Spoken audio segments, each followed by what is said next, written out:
Hello, Neil Mason here, and I will be talking to you today about the stimulus package and my overall views on the current economic situation.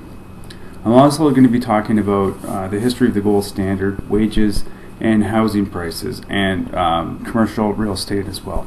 And this will be spread out over a couple of parts, maybe 2 or 3, depending if I'm within the time constraints. So the first thing I'm going to talk about is the stimulus package itself. There's been a lot of talk that the stimulus package is a bad thing, just from the point of view that a lot of people are saying it's going to be very inflationary, which is a valid argument. A lot of people don't like it because they consider it classic Keynesian economics, and there seems to be more of a libertarian type view of economics, in more recent years. And so because of that, a lot of people don't like it. So I personally think that the stimulus package has to be put in context. I don't think you can say that that doing something like the stimulus package always works, but I certainly think in this current economic situation, it's what is needed. And there's a few reasons for that. One of the main reasons is because of wages. Now, I haven't heard anybody make any sort of correlation between the stimulus package and the rate of wages. People may be talking about it, but I personally haven't heard anybody talk about it.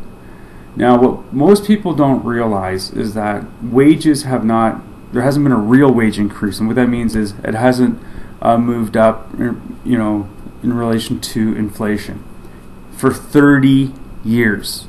So people have not received a real wage increase for 30 years. So to be very blunt, and to just, maybe it sounds like I'm overly simplifying things, this stimulus package, as far as I'm concerned, is just making up for wages that people should have gotten for the past 30 years, which they weren't given. So is it inflationary? I don't see that, and I'll tell you why. And there's a lot of people on Wall Street, and a lot of people, maybe economists or whatever, they'll point and they'll say, well, what do you mean wages haven't gone up? And they're going to spin things in a way that makes them look good. They'll say the economy's been going up every year for X amount of years. It's been doing well. Obviously people's wages have gone up. But what you have to realize is people were living off of credit. And it's rooted in the fact that the U.S. consumer has an insatiable appetite for consumer goods. They will get whatever they want any way that they can get it. And the way that they got it for the past 30 years was through credit.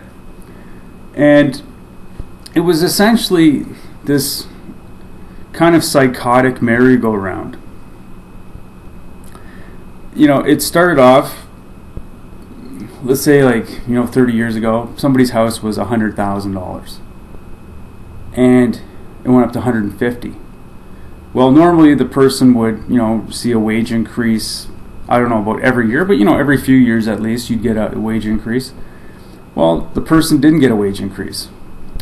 And then he started looking at his house and he says, well, went up to $150,000, I only owe $100,000 on it. Why don't I do a refinance? And I'll take the $50,000 out and I'll get myself that SUV I've always wanted. So they did. And again, just if one person does that, it's obviously not going to affect the overall economy. But if you get 10 million people doing the exact same thing, which they were, that stimulates the economy. So they all go out and buy these big ticket items. Some bought trucks, some bought cars, some bought cottages, some bought boats, you name it. They bought everything. And that made the economy even hotter. So what happens when an economy gets hotter? Inflation sets in. So their house goes from 100 to 150. They take the 50 out. They buy a bunch of big ticket items. Then it goes from 150 to 200. Now I got another $50,000. They go out and do the same thing. So on and so forth. It keeps going until the house gets to about 600,000. Some people's houses went to $1 million. Whatever the case may be. But to illustrate the point, it was like this this thing that just fed itself. You know, again, the higher your house went, the more equity you had. The more equity you had, the more you could buy things. The more you could buy things, the hotter the economy went. And it just kept going round and round and round. And that's what's been stimulating the economy. But I honestly believe it's rooted in the simple fact that people don't make enough money. Had they relied on wages instead of credit, this wouldn't have happened. So because credit adjudication became very lax, people, you know, basically could get as much money as they wanted. If you look back in 1972, I saw the statistics on this. An unskilled laborer, so somebody with a high school diploma but no college education, made $10 an hour back in 1972. And I'm not talking adjusted for inflation. I'm not saying it's not like a situation where it was actually he was getting paid $2 an hour, but by today's standards it's 10. No. The nominal amount, what he got on his paycheck, if you were to see a pay stub from 1972, you would say $10 an hour. And a house was $25,000. So that person made 80% of what a house was worth back then. Okay? And let's just take it a step further. Say that this person worked a significant amount of overtime. He could seriously make as much or more than what the house was worth.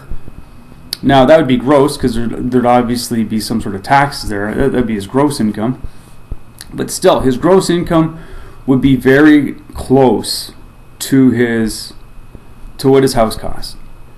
Now, almost 40 years later, so 38 years later, the same worker, high school diploma, no college. So it's the same person. It's not like you're comparing apples to oranges. And you could even take it a step further and say that the people today are more productive because of advancements in efficiency. So people's productivities have gone up at least twice as much, sometimes triple, depending on what industry you're in. So they're more productive, and now they make $11 an hour.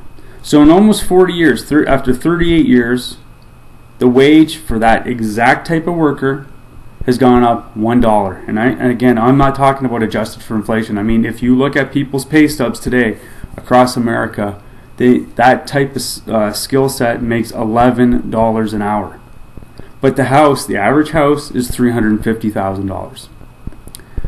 So how does this add up? How can this be possible? Right?